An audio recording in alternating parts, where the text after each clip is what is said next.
शिवाय नमः। ओम श्री गणेशाय नमः।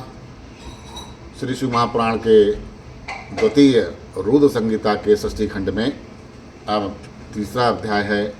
इसमें माया निर्मित नगर में शीलनिधि की कन्या श्रीमती पर नारद जी का मोहित होना और विष्णु से उनका रूप मांगना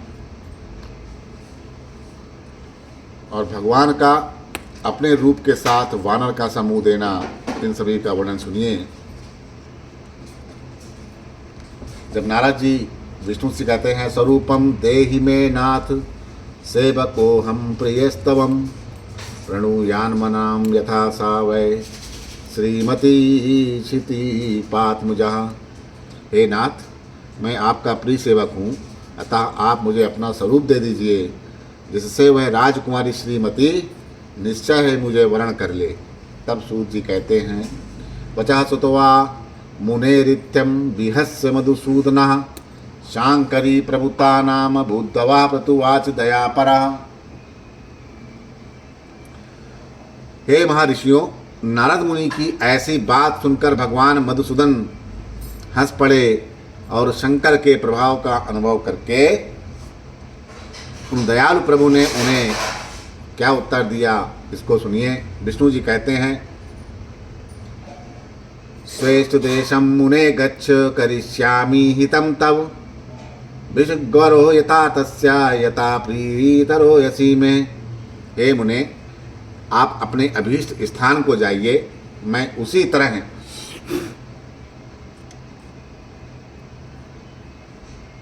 हे मुने, आप अपने अभीष्ट स्थान को जाइए,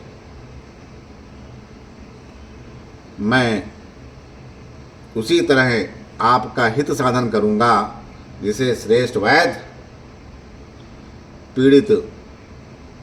अत्यंत पीड़ित रोगी का हित करता है, क्योंकि आप मुझे विशेष रूप से प्रिय हैं।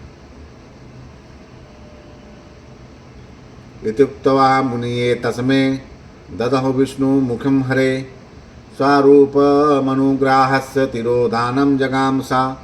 ऐसा कहकर भगवान विष्णु ने नारद मुनि को मुख तो वानर का दे दिया और शेष अंगों में अपने जैसा स्वरूप देकर वहाँ से अंतर्ध्यान हो गए। एवं मुक्तो मुनि हृष्टा स्वरूपम प्राप वै हरे मेने कृतात्मा नाम तद ततनम न बबोध सा। भगवान की पूर्वोक्त बात सुनकर और उनका मनोहर रूप प्राप्त हो गया, यह समझकर नारद मुनि को बड़ा हर्ष हुआ। वे अपने को कृतकृत्य मानने लगे, किंतु भगवान के प्रश्न को वे समझ न सके। अथ तत्र गतः शीघ्रं नारदो मुनिसत्तमा चक्रे स्वयंवरं यत्र राजपुत्र समाकुलम। तंत्र मुनिश्रेष्ठ नारद शीघ्र ही उस स्थान पर जा पहुँचे जहाँ राजा शीलनिधि ने राजकुमारों से भरी हुई स्वयंवर सभा का आयोजन किया था। स्वयंवर सभा दिव्या राजपुत्र समावृता सुशुभे तीव विपेन्द्र यथा शक्र सभापरः। हे विप्रो, राजपुत्रों से घिरी हुई वह दिव्य स्वयं सभा दूसरी इंद्र सभा के समान अत्यंत शोभा पा रही थी। तस्या नाम नृपसभाया नाम वह नारदा समुपाविशत स्थित्वा तत्र विचित्तेति प्रीतियुक्तेन चेतसा मा वरिष्यति नान्यानां सा विष्णुरूपधरं ध्रुवम् आननस्य कुरुपत्तवं न वेद मुनि सत्तमः। नारद जी उस राजसभा में जा बैठे और वहाँ बैठकर प्रसन्न मन से बार बार यही सोचने लगे कि मैं भगवान विष्णु के समान रूप धारण करता हूँ, किए हुए हूँ, अतः वह राजकुमारी अवश्य मेरा ही वर्ण करेगी, दूसरे का नहीं। मुनि श्रेष्ठ नारद को यह ज्ञात नहीं था कि मेरा मूक रूप है। पूर्व रूपम मुनिम सर्वे द्वादश सत्र मानवा तादेदं बबूदस्ते न राजपुत्रादयो दुजा। हे विप्रो, उस सभा में बैठे उन सभी मनुष्यों ने मुनि को उनके पूर्व रूप में ही देखा। राजकुमार आदि कोई भी उनके रूप परिवर्तन के रहस्य को न जान सका। तत्र रुद्रगुणौ द्वौ तद्रक्षार्थ समागतौ विवरूपधरी गूढ़ौ तादेदं जगतो परम मूढ़ं मतवा मुनिमतौ तन्निकटं जगमतुर्गणौ कुरु तत्प्रहासं वै भाषामाणो परस्परम। वहाँ नारद जी की रक्षा के लिए भगवान रुद्र के दो गण आए, जो ब्राह्मण का रूप धारण करके गूढ़ भाव से वहाँ बैठे थे। वे ही नारद जी के रूप परिवर्तन के उत्तम भेद को जानते थे। मुनि को कामवेश से मूढ़ हुआ जानकर वे दोनों गण उनके निकट गए और आपस में बातचीत करते हुए उनकी हंसी उड़ाने लगे। पश्च नारद रूपम ही विष्णु रिव महोत्तमम मुखम तु वानरस्यैव विकटं च भयंकरम। इच्छत्ययं नभसुतानाम व्राथैव स्मर मोहिता इति युक्तः सच्छलं वाक्यामुपहासं पचकुतः। देखो, नारद जी तो निश्चित ही भगवान विष्णु के समान श्रेष्ठ हैं, किंतु मुख वानर के समान विकट और महाभयंकर है। काम मोहित ये व्यर्थ में ही राजपुत्री को प्राप्त करने की इच्छा कर रहे हैं। इस प्रकार की कपटपूर्ण बातें कहकर वे नारद का उपहास करने लगे। ना शुश्राव यथार्थ तु ताद्वाक्यम स्मर विला पयक्षम श्रीमती राम वैतल्ली समोरहतो मुनि। मुनि तो काम से विहल थे, अतः उन्होंने उनकी यथार्थ बात भी अनसुनी कर दी। वे मोहित हो उस श्रीमती को प्राप्त करने की इच्छा से उसके आगमन की प्रतीक्षा करने लगे। एतस्मिन्नन्तरे भूपकन्या चान्तपुरोत्ततो सा स्त्रीभिः समावृता तत्र जगाम वर्णनी। मालानां हिरण्मयीनां रम्यामादाय शुभलक्षणा तत्र स्वयं विरेजे सता मध्ये रमेव सा। इसी बीच स्त्रियों से घिरी हुई वह स्त्री राजकन्या अंतःपुर में आई। अपने हाथ में सोने के सुंदर माला लिए वह शुभ लक्षणा राजकुमारी स्वयंवर के मध्य भाग में लक्ष्मी के समान खड़ी हुई अपूर्व शोभा पा रही थी। बभ्राम सा सभानाम सर्वा मालामादाय सुव्रता वरमनवेशति तत्र स्वागात्मा भीष्टम नपताजमला। उस उत्तम व्रत का पालन करने वाली वह भूप कन्या हाथों में माला लेकर अपने मन के अनुरूप वर का अन्वेषण करती हुई सारी सभा में भ्रमण करने लगी। वानरस्या नाम विष्णुतनुनम मुनिम दष्ट्वा चकोपसा दष्टिम निवार चाय ततः प्रास्थिता प्रीत मानसा। नारद मुनि का भगवान विष्णु के समान शरीर और वानर जैसा मुंह देखकर वह कुपित हो गई और उनकी ओर से दृष्टि हटाकर प्रसन्न मन से दूसरी ओर चली गई। ना दृष्टवा स्वयं वरम त्रास्तासीन मने प्रसिद्धमम अतः सभा स्थितः कस्मिन पर्यामासना सजम। स्वयंवर सभा में अपने मनोमांसित वर को ना देखकर वह दुखित हो गई। राजकुमारी उस सभा के भीतर चुपचाप खड़ी रह गई और उसने किसी के गले में जयमाल नहीं डाली। एतस्मिन्नन्तरे विष्णु राजा गाम नृपाकृति न दष्टः कैसित पदे केवलम सादर्श ही। इतने में राजा के समान वेशभूषा धारण किए हुए भगवान विष्णु वहाँ पर आए। किन्हीं दूसरे लोगों ने उनको वहाँ नहीं देखा, केवल उस कन्या ने ही उनको देखा।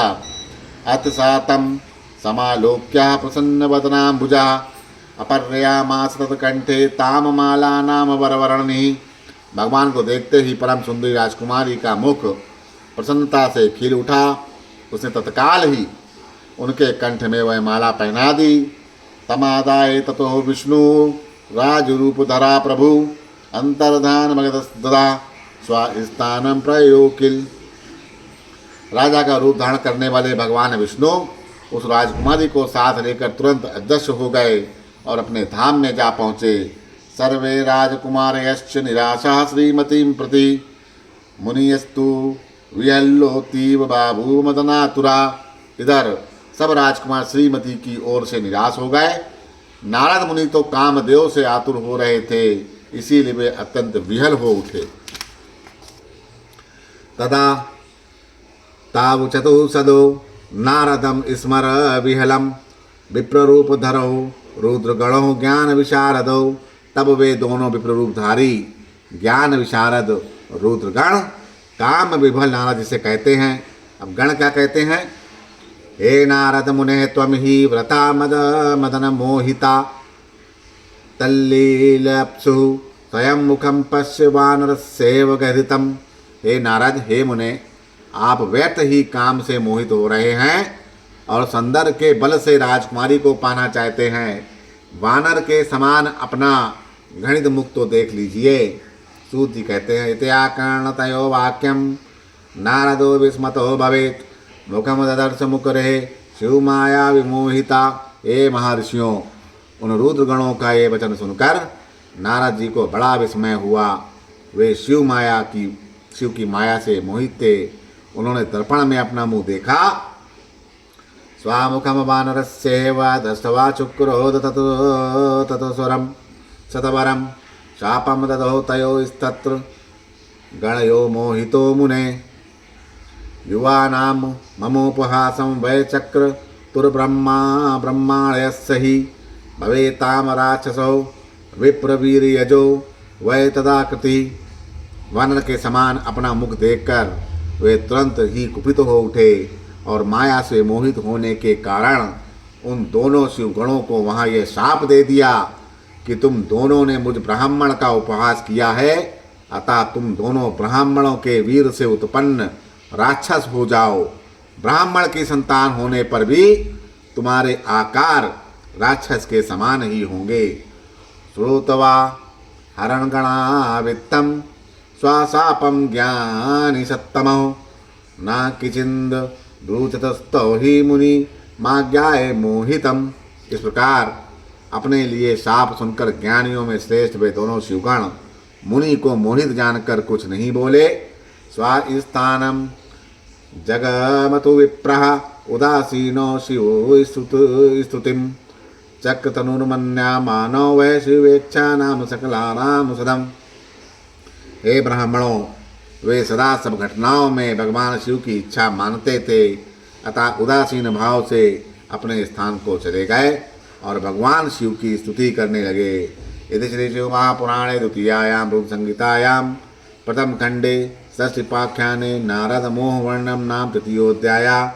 इस प्रकार शिव महापुराण के अंतर्गत द्वितीय रुद्र संहिता के षष्ठी खंड में नारद मोह वर्णन नाम का तीसरा अध्याय पूर्ण हुआ। बोलो श्री शंकर भगवान की जय।